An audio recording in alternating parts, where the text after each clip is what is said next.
Bien, en este video continuando con las funciones o las señales, ¿sí? Que ya empezamos a trabajar. Se acuerda que vimos la función escalón unitario tanto en variable continua como discreta, la función rampa, ¿sí? Sigamos con la función impulso o delta de Dirac. Primero vamos a ver la función impulso unitario o delta de Dirac, ¿sí? Continua o en variable continua, y después vamos a ver su equivalente en variable discreta. La función impulso unitario delta de Dirac va a tener muchas utilidades. Se la utiliza para lo que es muestreo de señales, cuando uno quiere muestrear. ¿Se acuerdan cuando vimos ese cuadrito de cómo convertir una señal analógica en una digital y demás? Esa cuestión de muestrear una señal continua y demás, ¿sí? Pero decíamos, tiene muchas implicancias para poder escribir señales continuas, señales discretas, ¿sí? Y como vamos a ver también para lo que es resolución de ecuaciones diferenciales y demás, ¿sí? Bueno, vamos a empezar. Acá quiero hacer una aclaración, una observación. Hay varias formas de definir a la función delta de Dirac. Nosotros vamos a tomar una forma, pero van a encontrar en los apuntes que existen otras maneras, ¿sí? De definir la función delta de Dirac, ¿sí? Permiso, ahí está. Vamos a cerrar la puerta, así no tenemos tanta interferencia con mis mascotas. Decíamos entonces, existen varias formas o varias maneras de definir a la función delta de Dirac, ¿sí? Y también, como vamos a ver ahora, uno la llama función o la va a llamar función generalizada, pero estrictamente hablando no es la función o el concepto de función que nosotros conocemos clásicamente, ¿no? ¿Se acuerdan que una función es toda relación que cumple con la condición de existencia y con la condición de unicidad, ¿sí? Aquellas relaciones que cumplen con esas dos condiciones son las llamadas relaciones funcionales o funciones propiamente dichas.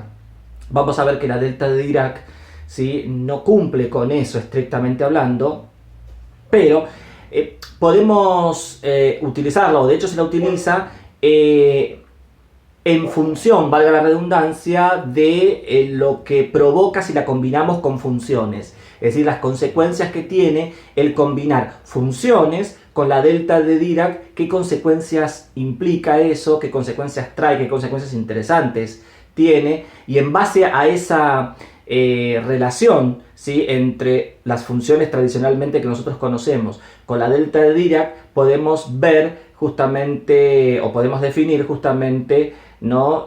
Lo que va a implicar esta función impulso unitario. ¿Y por qué unitario también? Es decir, uno la define en función de lo que le provoca al combinar la delta de Dirac con una función tradicional, ¿sí? ¿Qué es lo que le hace a una función tradicional, ¿sí? El trabajar combinarla con una delta de Dirac. Sí, entonces, fíjense, primera definición, por decirlo de alguna manera, la delta de Dirac o delta de t, fíjense, vale infinito para t igual 0 y vale 0 para t distinto de 0. Es decir, que para cualquier t distinto de 0, la señal vale 0 o es nula. Y para t igual 0, su imagen es infinita. Fíjense que así como está definida, como decíamos, no cumple con la definición clásica de función, ¿sí? Acá tenemos la representación, ¿sí? Se la suele representar con una flecha. La flecha lo que indica que justamente en el 0 la imagen es infinita, está en el infinito, por decirlo de alguna manera. Y ahora vamos a explicar qué significa ese 1, porque muchas veces uno mira esta gráfica y uno piensa que en 0 vale 1. No. El 1 no representa la imagen, porque fíjense que para t igual 0 su imagen es infinita. Por eso lo de la flecha. El 1 lo que va a representar es el área, ¿sí? Ahora vamos a ver de dónde sale este concepto, ¿sí? Bueno, entonces justamente otra definición que se suele adoptar también es que justamente si yo hago la integral de menos infinito a más infinito de la delta de t, siempre me va a dar 1. El área de la delta de t, el área bajo la delta de t, por eso lo estoy diciendo entre comillas, el área bajo la delta de t siempre es igual a 1, de menos infinito a más infinito. Ahora bien, acá también hacemos otra observación. Esta integral que tenemos escrita acá simplemente es para indicar que la función delta de t, si yo la integro desde menos infinito a más infinito, eso siempre me va a dar 1. Y ese 1 me representa el área. Ahora vamos a ver de qué área estamos hablando. Por eso es el 1 que está puesto ahí arriba. Ese 1 no es la imagen del 0, sino que ese 1 lo que representa es área. Por eso que ustedes ahí ven una flecha, ¿sí? Esta integral, estrictamente hablando, no es la integral de Riemann, que es la que ustedes conocen de análisis 1, ¿sí? La definición clásica de integral, ¿sí? Como el límite de una sumatoria, ¿se acuerdan? ¿Por qué? Porque si ustedes miran bien, fíjense cómo está definida, esta función vale 0 para cualquier t distinto de 0 y solamente para un punto, que sería para 0, su imagen es infinita, nada más. Entonces, si nosotros hiciéramos o calculásemos la integral de Riemann, ¿sí? La integral clásica, la que nosotros normalmente utilizamos, la integral de Riemann a esta función delta de t, esa integral nos daría 0, porque justamente esta función vale 0 para cualquier punto distinto de 0 y solamente estaría definida para un solo punto. Pero como está definida para un solo punto, no cambia nada, ¿sí? La integral de Riemann y esa integral daría 0. Así que estrictamente hablando, esto simplemente es una cuestión simbólica para identificar o para decir que el área de la delta de t, ahora vamos a ver por qué, el área de la delta de t vale 1. Matemáticamente uno lo va a escribir de esta manera, pero esta no es la integral de Riemann que ustedes conocen de análisis 1. Simplemente es una cuestión de escritura para indicar justamente que el área de ella es unitaria. Bueno, acá vemos la justificación y acá lo que yo les decía, se la puede definir de varias maneras o se la puede construir, ¿sí? Hay varias formas, ¿sí? Igual son todas muy parecidas. Por ejemplo, fíjense, creamos esta función o esta señal se la suele llamar cajón de t, así como se lo suena, porque tiene la forma como si fuera de un cajón, ¿sí? Cajón de t, ¿sí? Cajón de t, o si tiene la forma como si fuera de un sombrero, cajón de t. ¿Sí? Fíjense que vale 0 de menos infinito hasta menos delta sobre 2, delta mayúscula, de menos infinito hasta menos delta sobre 2 es nula, de menos delta sobre 2 a más delta sobre 2 la señal vale 1 sobre delta, es decir, tiene altura 1 sobre delta, y de delta sobre 2 a más infinito vuelve a valer 0, ¿sí? Es decir, a esta función la vamos a llamar delta sub delta de t. Repito, delta sub delta de t. No es la delta de t que tenemos ahí arriba. Se la llama delta sub delta de t, ¿sí? Donde presenta un salto en menos delta sobre 2 y delta sobre 2 presenta un salto de 1 sobre delta. Bueno, acá la tenemos definida analíticamente, ¿sí? La delta sub delta de t va a ser igual a 1 sobre delta para módulo de t menor que delta sobre 2, es decir, dentro de este intervalo vale 1 sobre delta, y fuera de ese intervalo, para módulo de t mayor que delta sobre 2, es nula, ¿sí? A esta sí uno le puede calcular su integral. Fíjense, la integral de menos infinito más infinito de la delta, ahí sería, en este caso, nos faltó poner, ¿sí? La delta sub delta, no, acá lo tenemos, delta sub delta de t. ¿Por qué? Porque fíjense lo que vamos a poner acá. Fíjense, yo puse que la integral de menos infinito más infinito de la delta de t, diferencial de t, es igual a la integral entre menos infinito más infinito del límite, cuando delta mayúscula tiende a 0, de la delta sub delta de t, diferencial t. Y usted va a decir, ¿pero por qué esto es igual a esto? Porque en realidad la delta de t, se la puede tomar como el límite cuando la delta mayúscula tiende a 0 de la delta sub delta de t, que sería la función aproximante. Porque observen esto. Fíjense, cuando delta mayúscula tiende a 0, el ancho de este cajón o de este sombrero, por decirlo de alguna manera, el ancho comienza a ser cada vez más chico, ¿sí? Cuando delta mayúscula tiende a 0, esto comienza a ser más angosto. Pero fíjense que la altura es 1 sobre delta, por lo tanto, si delta mayúscula se hace cada vez más chico, la altura, 1 dividido algo cada vez más chico, si 1 dividido un número menor a 1, el cociente es mayor a 1. Entonces, lo que estamos diciendo es que cuando delta mayúscula tiende a 0, el ancho se hace cada vez más angosto, pero la altura se hace cada vez más alta. Con la particularidad que siempre el área bajo esta curva, el área bajo esta función, fíjense, sería base por altura. La base, ¿cuánto vale? Siempre vale delta mayúscula. La base siempre vale delta mayúscula. La altura vale 1 sobre delta. Así que base por altura, delta por 1 sobre delta vale 1. Entonces, más allá que delta mayúscula tienda a 0, esto se va haciendo cada vez más angosto, más alto, pero el área siempre se mantiene constante. El área siempre vale 1.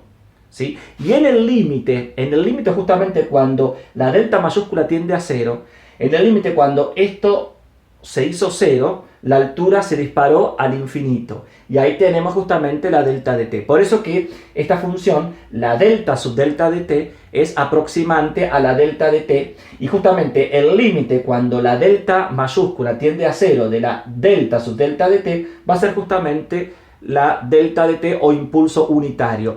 Lo de impulso justamente porque para 0 su imagen tiende a infinito, y lo de unitario tiene que ver porque el área, por eso yo dije hoy al principio entre comillas, el área bajo la curva es igual a 1, ¿sí? Porque vuelvo a repetir, aunque la delta mayúscula se haga cada vez más pequeño y tienda a 0, la altura crece y siempre el área que queda, de la señal que quede, siempre vale 1. ¿Sí? Y en el límite, justamente, si la delta de t es el límite cuando la delta mayúscula tiende a 0 de la delta sub delta de t, lo que hacemos es aplicar integral a ambos miembros y nos queda la integral de menos infinito más infinito de la delta de t diferencial t va a ser igual a la integral entre menos infinito y más infinito del límite cuando delta mayúscula tiende a 0 de la delta sub delta de t diferencial t, ¿sí? Y bueno, acá justamente podemos permutar la integral con el límite, ¿sí? Entonces tenemos el límite cuando delta mayúscula tiende a 0 de la integral entre menos delta sobre 2 y delta sobre 2. ¿Por qué? Porque de menos infinito hasta menos delta sobre 2 la función vale 0, la integral vale 0. Y de delta sobre 2 a más infinito la función vale 0, la integral vale 0. Así que la integral de menos infinito a más infinito nos termina quedando la integral dentro de este rango, ¿sí? Por eso que nos queda el límite cuando delta mayúscula tiende a 0 de la integral entre menos delta sobre 2 y delta sobre 2 de la función aproximante delta sub delta de t, que justamente lo que dijimos, que el área siempre se mantiene unitaria a medida que el delta mayúscula se haga cada vez más pequeño, ¿sí? El área se va a mantener siempre unitaria, ¿sí? Entonces, por eso que tenemos que la integral entre menos infinito y más infinito del impulso unitario delta de t diferencial t es igual a 1, pero vuelvo a repetir, esta integral, ¿sí? O lo que está escrito acá, no es la integral de Riemann, ¿sí? No es la integral de Riemann, la integral clásica con la cual nosotros estamos acostumbrados a trabajar. Simplemente es una forma, si se quiere, simbólica, matemática, para poder entender el concepto del área, ¿sí? Bien, entonces, van a encontrar como definición, decíamos, esta, o como definición van a encontrar esta, o también, como acá yo pongo propiedad 1, también algunos autores adoptan a lo que es propiedad 1, ¿sí? Lo adoptan como definición también, donde acá se ve las consecuencias que provoca el multiplicar una señal continua cualquiera por una delta de t, ¿sí? ¿Qué consecuencias trae? ¿Sí? El aparejar una señal cualquiera con una delta de t. La delta de t, ¿qué consecuencia? ¿Qué le va a provocar a esa señal continua? Entonces también, en base a eso, se la suele definir, en base a lo que le provoca la delta de t a una señal, se la suele también utilizar como definición. Eso lo hacen algunos autores, ¿sí? Que lo van a ver también en algún texto, en algún libro. Y si no, lo van a ver como lo vamos a ver nosotros como propiedad. Bueno, entonces, hechas estas aclaraciones, bueno, fíjense, acá está lo que yo les decía hoy, ¿no? Que la delta de t es el límite de la función aproximante delta sub delta de t cuando delta mayúscula tiende a 0, ¿sí? Decíamos, a la función delta de t, a la delta de t, se la suele llamar función generalizada, ¿sí? Existen, no es la única, existen muchas funciones generalizadas, existe toda una teoría sobre funciones generalizadas, donde tienen características particulares, ¿sí? Tienen características muy particulares, ¿sí? Y no son tratadas, es decir, más allá que uno las llame función, ¿sí? Como dije yo hoy, estrictamente hablando, no son funciones desde el punto de vista clásico, ¿sí? Pero uno las trabaja justamente como funciones o funciones generalizadas, haciendo estas observaciones de cuál es su origen, ¿sí? A tener en cuenta. Decíamos entonces, a partir de la delta de t, entonces podemos tener la delta desplazada, que simplemente va a ser delta de t menos t0, lo que es correr la delta de t, se puede correr, ¿sí? Hacia la derecha o hacia la izquierda, ¿sí? Este valor acá sería t0, ¿sí? Puede estar corrida hacia la derecha o hacia la izquierda. Si t0 es positivo, ¿sí? Está corrido hacia la derecha, y si t0 es negativo, con este menos se me hace positivo. Si decimos si t0 es negativo, está corrido hacia la izquierda. Simplemente es la delta de t desplazada hacia la derecha o hacia la izquierda, ¿sí? Y sigue, obviamente, ¿sí? Sigue valiendo su área. Su área sigue valiendo 1 en este caso. Y después también podemos tener, como también lo vimos con la función escalón unitario, ¿se acuerdan? El escalón escalado, que era variar su amplitud. Bueno, una idea parecida sería variar su área. ¿Por qué? Porque la amplitud sigue siendo infinita. La amplitud sigue siendo infinita. Pero lo que podemos hacer es variar su área. Bueno, eso también se lo va a llamar delta escalada. Simplemente es multiplicar la delta de t por k. Simplemente multiplicar la delta de t por k. Y lo que vamos a tener, fíjense, va a ser una delta de t igual que la anterior, pero que ahora el área, la supuesta área bajo la curva, ¿sí? En este caso va a valer k. Va a valer k, ¿sí? Entonces acá lo que hemos escalado es el área, por decirlo de alguna manera. No la amplitud, porque la amplitud es infinita. Lo que hemos variado es el área. ¿Sí? Que si k es negativa va a ser la misma, pero hacia abajo, ¿no? Si la k fuera negativa, ¿sí? Va a ser la misma delta de t, pero hacia abajo, cuya área en valor absoluto de menos k sería más k, pero mirando hacia abajo, ¿sí? Entonces podemos tener una delta de t desplazada o una delta de t escalada. Bien. ¿Qué propiedades tenemos? Bueno, tenemos unas cuantas propiedades. Todas estas propiedades están demostradas en los libros que ustedes ya tienen. Tanto en el de análisis de sistemas lineales de Craig-Armentano, o en el texto de análisis de señales y sistemas, ¿sí? O señales y sistemas de Wei Su, de la serie Young, que es muy bueno. En la parte de ejercicios resueltos, ahí van a encontrar las propiedades demostradas. O también en uno de los apuntes que yo les mandé, ¿sí? Que está sacado de otro texto de Wei Su, ¿sí? De este matemático Wei Su, que ha escrito un texto sobre análisis de Fourier, donde hay un capítulo que habla sobre la delta de Dirac, ¿sí? Donde también hace demostraciones de propiedades y demás. Pero repito, los apuntes los tienen. El que no tenga alguno de los dos libros o los dos libros y me lo quiera solicitar, me lo puede pedir tranquilamente, ¿sí? Me lo puede solicitar personalmente a mi correo o a través de la dirección del video de la página del canal de YouTube. También me lo pueden solicitar, que yo encantado les mando el libro, ¿sí? Donde van a encontrar, decíamos, todas estas propiedades demostradas. A mí lo que más me interesa justamente es que las reconozcan y que las puedan utilizar. La primera de ellas, fíjense, dice que la integral de menos infinito más infinito de una función phi de t, ahora voy a decir quién es phi de t, phi de t por delta de t diferencial t es igual a la phi evaluada en 0. ¿Dónde quién es la phi o phi de t? Es una función regular continua en t igual 0. Como a la delta de t se la llama función generalizada, en este caso cuando a la delta de t la multiplicamos por una función que es continua, ¿sí? Es continua para todo t o continua en un intervalo finito donde obviamente t igual 0 pertenece a ese intervalo, ¿sí? Decíamos, a esa función phi de t se la suele llamar función de prueba. Es decir, la función que estamos usando para probar a ver qué consecuencias tiene multiplicar a esta función phi de t por una delta o por un impulso y luego calcular su integral. Bueno, esto no es muy, si lo pensamos un poquitito, ¿sí? No es muy descabellado, porque justamente la delta de t, fíjense que vale 0 para todo t distinto de 0, y la delta de t deja de ser nula cuando t vale 0, por lo tanto es en un punto. La delta de t deja de ser nula nada más que en un punto. ¿En dónde? En t igual 0. Entonces, esto valdría 0 para todo t, esto valdría 0 para todo t, justamente, distinto de 0, y decíamos, deja de ser nula cuando t vale 0. Entonces, para cualquier t distinto de 0, esto vale 0. A multiplicarlo por una función continua de prueba phi de t, ese producto me va a dar nulo. Pero como decíamos, deja de ser nula justamente cuando t vale 0, nada más. Y como ya dijimos hoy que el área, o la integral, mejor dicho, de menos infinito más infinito de esa delta de t vale 1, y esto justamente deja de ser distinto de 0 cuando t vale 0, ¿sí? Entonces podemos pensar a la integral entre menos infinito más infinito justamente de esto que tenemos acá como phi en 0. Pensemos una cosita, cuando t vale 0 dijimos que es en el único lugar donde la delta de t deja de ser nula. Entonces phi en 0 lo podemos pensar, la función de prueba phi evaluada en 0, eso es una constante, que por propiedades de integrales la constante sale de la integral.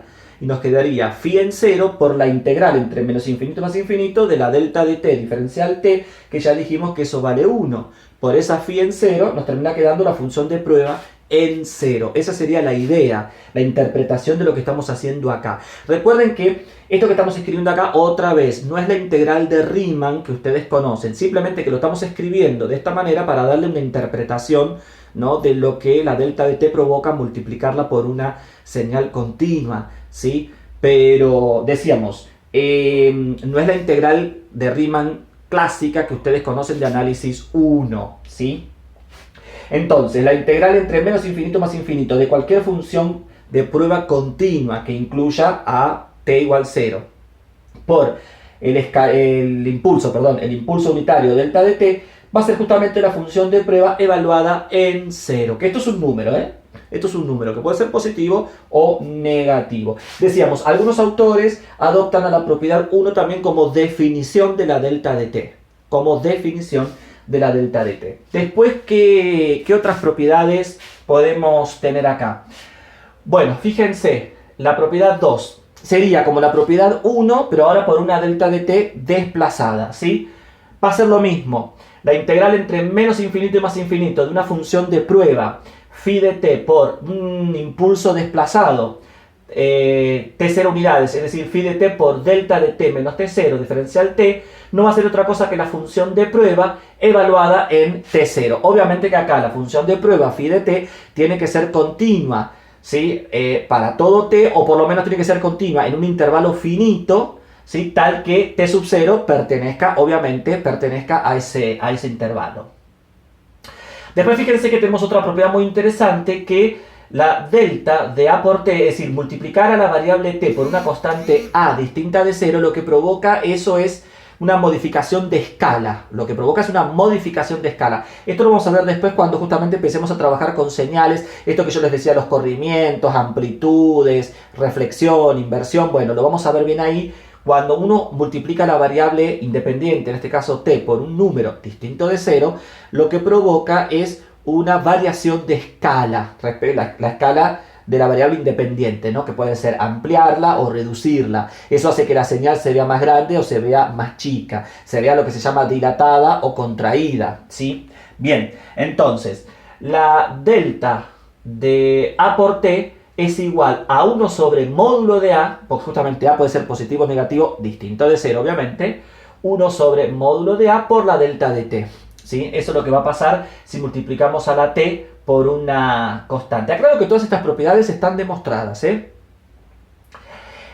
Fíjense una característica muy interesante, que la delta de t es una función par, porque cumple con la definición de paridad. Acuérdense del video anterior, o acuérdense también de álgebra, de análisis o de la escuela secundaria, la definición de función par, ¿sí? Fíjense que la delta de t es igual a delta de menos t para todo t. Justamente la delta de t es una función par. Más allá que justamente es esto que estamos viendo acá, analíticamente cumple con la definición de paridad, por eso que es una función par, ¿sí? Fíjense otra característica, que es lo que yo les comentaba hoy, esto de que si yo una función delta de t la multiplico por una señal, ¿qué es lo que me provoca justamente en esa señal? Bueno, fíjense, la propiedad 5 y la 6 tiene que ver con eso, ¿sí? Fíjense que si a una señal cualquiera, x continua, ¿no? Obviamente, una señal x de t la multiplicamos por un impulso delta de t, lo que va a darnos va a ser la señal justamente x evaluada en 0, que es donde justamente el impulso es distinto de 0, x evaluado en 0 por delta de t. ¿Qué estamos diciendo acá? Que una señal cualquiera continua, x de t multiplicado por un impulso, lo que me va a provocar que es un escalamiento del impulso, porque la señal x en 0, eso me va a dar un número. Es como si estuviéramos acá, k por delta de t. Decíamos, la señal continua x evaluada en 0, esto me va a dar un número que puede ser positivo o negativo. Multiplicado por delta de t, lo que va a provocar es un escalamiento del impulso unitario, ¿sí? Obviamente con la señal continua x de t, decíamos continua en t igual 0, ¿no? Obviamente. Puede ser discontinua en cualquier otro valor, pero no en t igual 0. En t igual 0 no. Lo mismo que la 6, ¿sí? La 6 sería En realidad la 5 es un caso particular de la 6. ¿Sí? Si ahora tenemos una señal cualquiera continua x de t multiplicada por un impulso desplazado, delta de t menos t0, eso no va a ser otra cosa que justamente un escalamiento de la delta desplazada. Es decir, va a ser la señal continua evaluada en t0 por la delta de t menos t0. Obviamente que acá la señal x de t tiene que ser continua en t0 porque si no, no podríamos hacer este escalamiento, ¿no? Bueno, fíjense cómo acá la función impulso unitario, ¿qué es lo que hace al multiplicarla por una señal? Esto es muy interesante porque fíjense que si yo tengo una señal continua cualquiera y la multiplico por una delta, fíjense que me desploma toda la señal y solamente me deja el pulso o el impulso, me deja el impulso en el origen, ¿sí? Con un área equivalente al módulo de x en 0, porque como dije que esto es un número, puede ser positivo o negativo, por eso digo módulo, ¿sí? Pero a lo que voy es que multiplicar a una señal continua cualquiera por una delta o una delta desplazada, me desploma toda la señal y solamente me deja ¿sí? Un impulso de área módulo de la señal original evaluada en 0 o en t0. Por eso que a las delta de t se las utiliza para lo que es muestreo de señales o también para lo que es filtrado de señales, ¿sí? A la hora de filtrar señales, justamente, ¿sí? Se utiliza la delta de t porque como me desploma toda la señal y solamente me deja un impulso nada más, entonces para lo que es filtrado de señales es muy bueno el uso de la función delta de t o delta de t desplazada. Es decir, cuando yo tengo varias señales de las cuales quiero enfocarme en una y quiero descartar las otras porque me provocan ruido o porque no quiero trabajar con ellas, entonces colocando ciertas delta de t en ciertos lugares, ¿sí? Con respecto a t, me va a filtrar todas las señales y me va a ir sacando todas las señales que yo no quiera y solamente me va a dejar la señal que yo quiero trabajar o que yo quiero utilizar, ¿sí? Así explicado a grosso modo, ¿no? Después obviamente que esto tiene todo un trasfondo, todo lo que es filtrado de señales tiene un trasfondo físico-matemático, ¿sí? Bien, después tenemos la propiedad 7. La propiedad 7 también es muy importante, va a ser muy importante. ¿Por qué? Porque la propiedad 7, fíjense, acá dice por la 2 y la 4, ahora vamos a explicar por qué.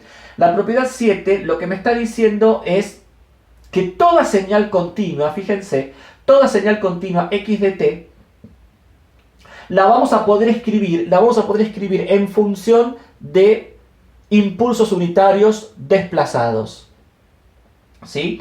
Esto es muy importante, repito, la señal continua x de t la vamos a poder escribir, ¿sí? En función de impulsos unitarios desplazados, ¿sí? Además, esta integral, así como está escrita, se la conoce también como integral de convolución. Eso es algo que vamos a ver también después, ¿sí? Donde la integral de convolución tiene aplicaciones, no solamente en lo que es teoría de señales, sino que también tiene importantes aplicaciones en lo que es para calcular transformadas, por ejemplo, transformada de Fourier, transformadas de Laplace.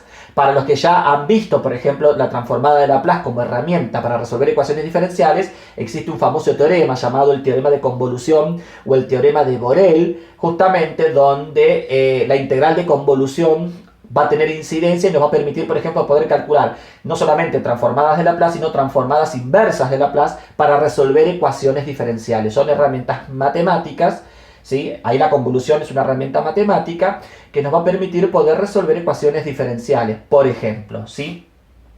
Eso para los que ya vieron Laplace. Para los que no vieron Laplace, ya después van a entender bien cuando se vea la transformada de Laplace, de esto que yo les estoy diciendo va a volver a aparecer, ¿sí? Pero ahora vamos a ver, después en otro video vamos a ver la convolución aplicado a lo que es teoría de señales, nada más.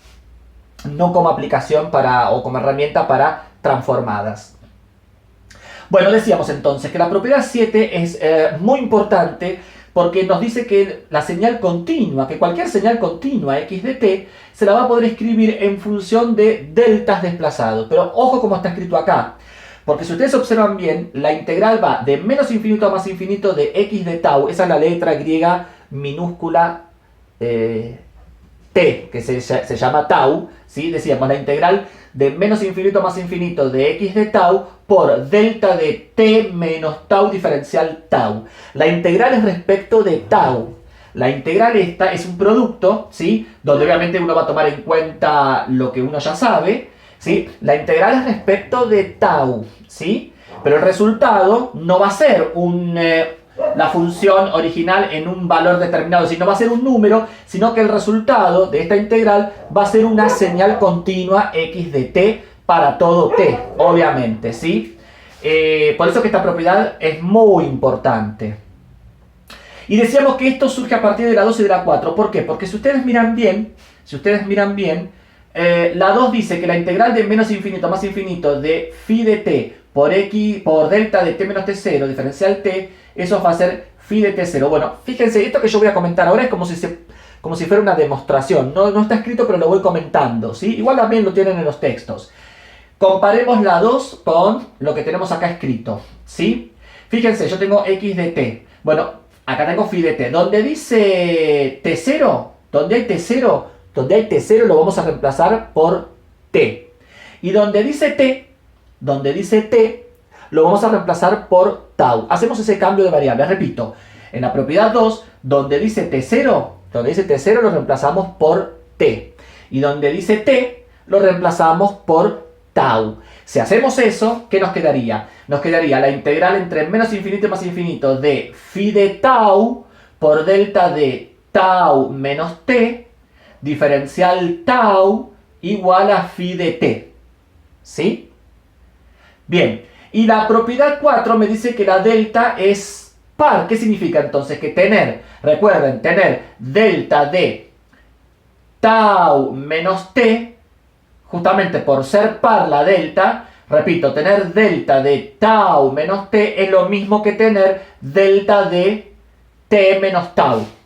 Tener delta de tau menos t es lo mismo que tener delta de t menos tau, justamente por ser par la delta de t. Por ser par la delta de t, ¿sí?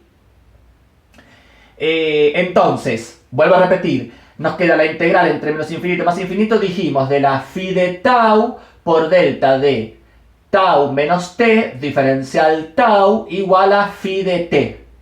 Por la propiedad 4, acá invertimos. Entonces nos quedaría la integral entre menos infinito y más infinito de phi de tau por delta de t menos tau, diferencial tau, igual a phi de t. Y si ahora la phi de t, como la phi de t es una función de prueba cualquiera, simplemente a la phi la llamo x.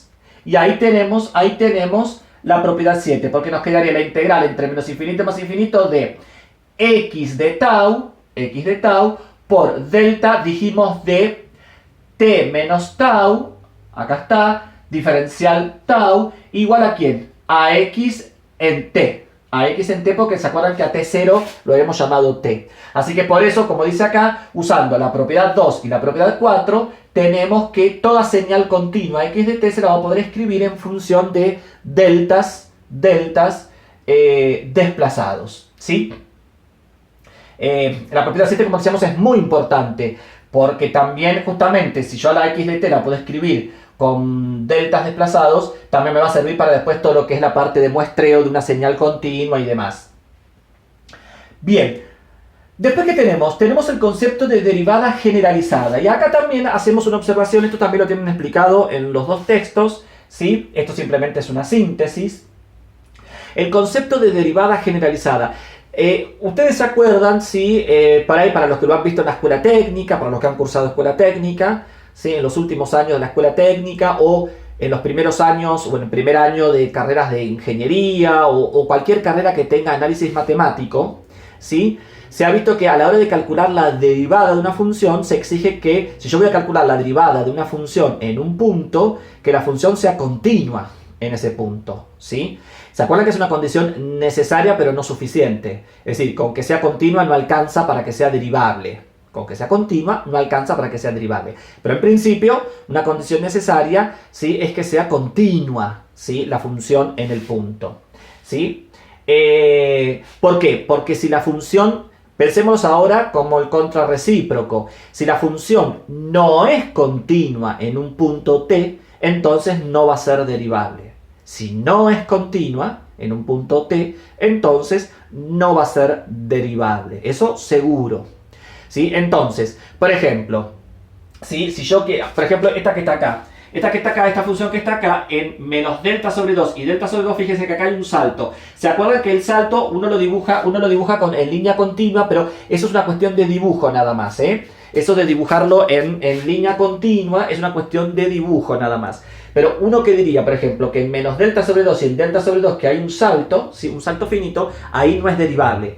Sí existen las derivadas laterales. Yo puedo hacer, por ejemplo, en delta sobre 2, puedo hacer la derivada por derecha, puedo hacer la derivada por izquierda, pero la derivada justo en delta sobre 2 no existe porque es discontinua, ¿sí? Entonces justamente uno diría eso, no existe, no es derivable en delta sobre 2 porque la función es discontinua. Bueno, pero ¿qué pasa si yo, por ejemplo, ahora quisiera definir derivación en un punto de discontinuidad? En un punto de discontinuidad de salto finito. Por ejemplo, esto, quiero derivar esta señal, ¿sí? A izquierda de menos delta sobre 2, ¿sí? A izquierda, acá se me borró. A izquierda, decíamos, a izquierda de menos delta sobre 2 no hay problema. Entre menos delta sobre 2 y delta sobre 2, derivar una constante no hay problema. A la derecha de delta sobre 2 no hay problema. El problema lo voy a tener en menos delta sobre 2 y en delta sobre 2, porque justamente hay una discontinuidad. Entonces, ¿se podrá generalizar el concepto de derivación de una función, justamente incluir los puntos de discontinuidad? Se podrá tener una idea, ¿no? Una idea de la derivación en esos puntos de discontinuidad. Estamos hablando de discontinuidad de salto finito, es decir, que no haya asíntotas verticales. Bueno, sí, justamente, sí. Entonces, esto que a ustedes les decían por ahí en primer año de una carrera de ingeniería o de una carrera que tiene análisis 1, que le decía que si la función es discontinua en un punto entonces no es derivable, bueno, no es cierto, se lo puede derivar. Obviamente, y acá siempre hacemos observaciones o salvedades, vamos a generalizar el concepto de derivada y ahí va a aparecer lo que se llama, ¿sí?, la derivada generalizada. Pero obviamente se sigue cumpliendo esto de que si es discontinua en un punto no va a ser derivable. Pero como yo quiero ahora incluir los puntos de discontinuidad, ¿sí?, entonces necesariamente ahora vamos a ver, va a aparecer justamente la delta de Dirac, va a aparecer, ¿sí?, una función generalizada, ¿sí?, con estas características, ¿sí? Entonces por eso se la va a llamar derivada generalizada, por esta cuestión de que me va a aparecer en la derivada, me va a aparecer un impulso. Me va a aparecer un impulso. Justamente esto para qué? Esto para poder derivar señales que tengan discontinuidades de salto finito, para poder incorporarlas y que sea derivable para todo t. Pero vuelvo a repetir, ¿sí?, la derivada acá ya no va a ser como el límite, por ejemplo, el límite cuando delta t tiende a 0 de f de t más delta t menos f de t es todo sobre delta t. Esa es la definición clásica de derivada. Como hoy tampoco dijimos que tenemos la definición clásica de integral, obviamente que acá, ¿sí?, para poder incluir estas señales discontinuas de salto finito no vamos a tener la definición clásica de derivada que todos conocemos, porque ya sabemos que derivadas laterales tiene, pero en el punto, a partir de la definición clásica de derivada, no es derivable. Por eso que vamos a incluir, vamos a incorporar a las funciones generalizadas y eso nos va a permitir poder definir alternativamente la derivada de una señal continua, ¿sí?, pero que presenta puntos de discontinuidad de salto finito. Bueno, a eso se lo va a llamar justamente derivada generalizada, ¿sí? Derivada generalizada. Vamos a tener que, por ejemplo, sea g de t una función generalizada. Ahora g de t es una función generalizada cualquiera, no necesariamente tiene que ser la delta de t. La delta de t sería un caso particular de la g de t, porque como dije hoy, la delta de t no es la única función generalizada. Uno puede definir, y de hecho hay muchas, infinitas funciones, uno puede definir una función generalizada con otras características u otras particularidades que no sea la función impulso o delta de Dirac. La que más se utiliza obviamente es esa, por eso que nos detenemos a hablar de ella. Pero decíamos, sea g de t cualquier otra función generalizada, entonces esto significa la derivada enésima de la g de t, es decir, la derivada enésima de la función generalizada, g de t, se define mediante, obviamente la vamos a definir mediante una integral. Lo mismo que pasaba acá, que es lo que provocaba la delta a una función de prueba phi, bueno, vamos a ver qué es lo que pasa acá con la derivada, ¿sí? Pero repito, no es el concepto de la derivación clásica que conocemos, ¿sí? Pero por analogía uno lo llama, obviamente, derivada. Entonces decíamos, la derivada enésima de la g de t, de la función generalizada g de t, se define mediante la integral entre menos infinito y más infinito de una función de prueba phi de t por la derivada enésima de la función generalizada g de t diferencial t, y eso va a ser igual a menos 1 a la n por la integral entre menos infinito y más infinito de la derivada enésima de la función de prueba phi de t por la función generalizada, fíjense, sin derivar, g de t diferencial t. Acá hacemos algunas observaciones. Primera observación, la phi de t es una función generalizada, ¿sí? Perdón. La g de t es una función generalizada. La phi de t, dijimos, es una función de prueba. Una función de prueba, la phi de t va a ser una función de prueba tal que la phi de t va a ser continua dentro de un intervalo finito, cualquier intervalo finito, y va a ser nula fuera de ese intervalo finito. Esto es lo que se le va a exigir, en esta definición, lo que se va a exigir a la función de prueba phi de t. Repito, la función de prueba phi de t va a ser una función, como sería acá, una función regular, continua, para todo t dentro de un intervalo cualquiera finito de la recta real. Va a ser la phi de t, va a ser continua dentro de un intervalo finito, y fuera de ese intervalo finito, la phi de t, ¿sí?, va a ser nula. ¿Sí? Va a ser nula. Esa es la condición que se pide, en este caso para la función de prueba phi de t. ¿Sí? Y obviamente, ¿qué es lo que vamos a tener? Obviamente que la función phi de t, justamente si es continua, ¿sí?, la función phi de t también va a ser, como tenemos acá n, va a ser n veces diferenciable o n veces derivable, ¿sí?, la función de prueba phi de t, ¿sí? Ahora vamos a ver un ejemplo. Obviamente que esta definición se la puede...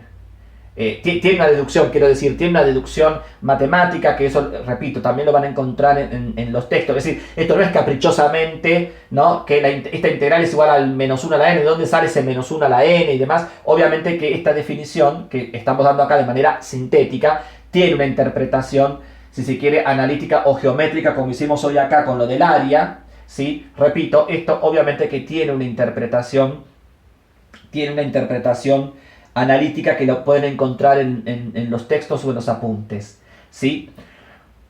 Pero la particularidad que tiene esta definición, que son estas pruebas, por ejemplo, estas propiedades, por ejemplo, ¿sí?, es que, por ejemplo, la 1 sería un caso particular de la general, donde tenemos que, por ejemplo, la integral de menos infinito más infinito de cualquier función de prueba phi de t por la derivada primera del impulso unitario delta de t diferencial t, usando la definición, ¿sí? Ahora la g de t es la delta de t y n, en este caso vale 1, va a ser menos 1 a la 1 por la integral entre menos infinito y más infinito de la derivada primera de la función de prueba phi de t, ¿sí? Por eso digo que era la derivada primera de la phi de t, obviamente que tiene que existir y tiene que estar definida, ¿sí?, por el impulso delta de t diferencial t. Que esta integral que tenemos acá no es otra cosa que la que está escrita acá. Si comparamos, fíjense, si comparamos esto que está escrito acá con esto que está escrito acá,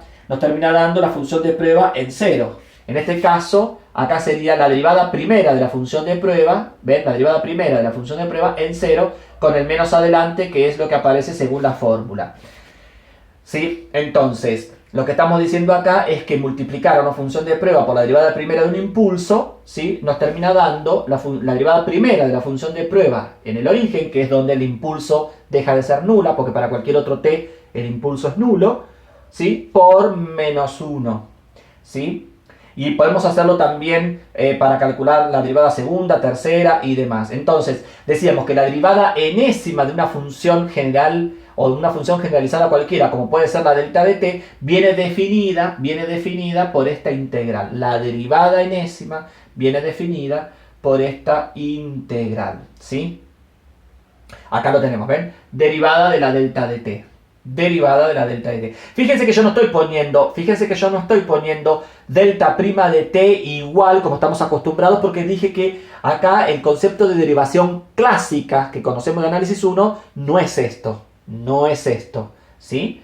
Entonces fíjense, por eso que acá no estamos poniendo delta prima de t igual y ponemos menos phi prima en 0. No. Simplemente con palabras lo que estamos diciendo es que la derivada del impulso delta de t es esta integral que es igual a menos la función de prueba, en el origen, ¿sí? En el origen. Bien, obviamente que esto va a estar acompañado de la función de prueba que yo utilice, ¿no? Obviamente. Después que tenemos, ¿qué otra propiedad interesante también tenemos?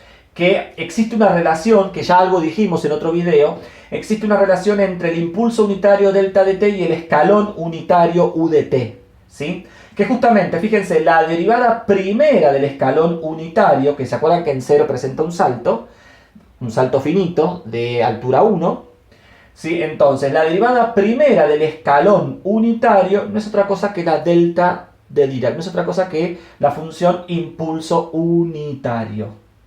Y a partir de esta relación, si la derivada primera del escalón unitario es el impulso unitario, obviamente vamos a tener entonces que, ¿sí? Si uno integra a ambos miembros, teniendo en cuenta la forma que tiene el escalón y sabiendo cómo es la delta de t, vamos a tener entonces que el escalón, sin derivar ya, el escalón unitario propiamente dicho, u de t, se lo puede definir como la integral desde menos infinito hasta t de delta de tau diferencial tau.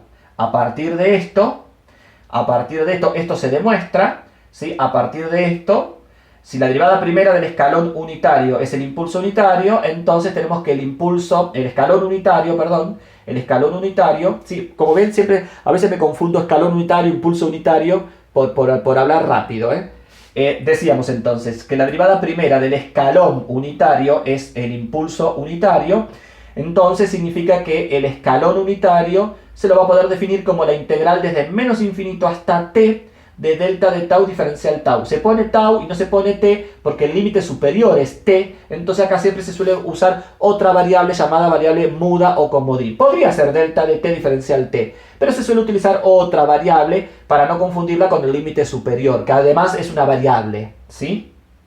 Porque el resultado de esta integral va a ser justamente el escalón unitario u de t. Hay una interpretación geométrica de esto, por ejemplo, de esta fórmula, la fórmula 2, muy interesante. No la tengo acá, no la puse acá por una cuestión de espacio, pero la pueden encontrar en algunos textos, por ejemplo en el texto de análisis de sistemas lineales de Craig Armentano. Ahí van a encontrar una interpretación geométrica de la derivada del escalón unitario, es el impulso unitario, muy interesante, ¿sí? Es una interpretación parecida a esta. ¿Sí? Se va a trabajar con una función aproximante u sub delta de t para luego aplicar derivadas y bueno, llegar justamente al impulso delta de t. Pero es muy interesante esa deducción, ¿sí? Desde el punto de vista geométrico, me refiero. Para terminar, vamos con un ejemplito de esta fórmula, ¿sí? Supongamos que tenemos una señal continua, x de t igual a u de t menos u de t menos 2. ¿Esto qué sería? Sería una resta de dos escalones unitarios. U de t, que sería el escalón original, y u de t menos 2 sería el escalón desplazado 2 unidades hacia la derecha. Si yo resto estos dos escalones, gráficamente me da esta función que ustedes tienen acá, ¿ven? Vale 0 hasta 0, de 0 a 2 vale 1, y de 2 a más infinito vale 0 de vuelta. Si restamos ambas señales, ¿sí? La resta se puede hacer muy fácil, ya después también lo vamos a ver cuando trabajemos con distintas operaciones con señales, ¿sí? Vamos a ver algo parecido a esto, pero digo, si ustedes restan estas dos señales, es decir, un escalón, ¿sí? Viene hasta 0, 0, y de 0 en adelante vale 1, esta sería u de t, y u de t menos 2 sería, vale 0 hasta 2, y de 2 en adelante vale 1. Entonces, si a un escalón le resto otro escalón corrido, ¿sí? Del 0 para la izquierda y del 2 para la derecha me va a dar 0, la resta, y en el intervalo 0, 2, la resta me va a dar 1. Por eso que me queda, ¿sí? Si se quiere, esta función cajón desplazada hacia la derecha, ¿sí? De altura 1. Bueno, justamente, fíjense que si yo tuviera que derivar esto, a la izquierda del 0 y a la derecha del 2, la derivada es nula, porque como vale 0, la derivada es nula. Entre 0 y 2 abierto, ¿sí? La derivada entre 0 y 2 abierto de una constante, ¿cuánto vale? 0. Esa sería, si se quiere, la derivación clásica. Pero, ¿y qué pasa en 0 y en 2? Justo en 0 y justo en 2 es donde presenta el salto finito. Hay una discontinuidad de salto finito, ¿sí? Y bueno, a la luz de esta nueva definición, la derivada en 0 y la derivada en 2, ¿qué nos va a dar? Nos va a dar justamente, la derivada en 0 y la derivada en 2, nos va a dar, fíjense, nos van a dar dos impulsos unitarios. Porque fíjense, acá las reglas de derivación se cumplen, ¿sí? X' de t es igual. Bueno, la derivada de una resta es la resta de las derivadas.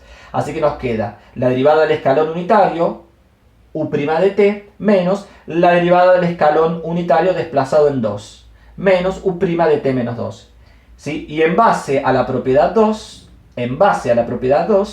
la derivada del escalón unitario, U' de t, es delta de t, y la derivada del escalón unitario desplazada sería esta misma, pero simplemente desplazada. Es decir, si yo tengo U' de t menos t0, eso va a ser delta de t menos t0. Entonces la derivada del escalón U' en t menos 2 va a ser delta t menos 2. Y acá tenemos la gráfica. Delta de t para 0, ¿sí? Vale 1, su área. Y para t igual 2, vale menos 1, porque acá dice menos, menos delta de t menos 2. Así que es mirando para abajo, menos 1. Así que la derivada de esta señal,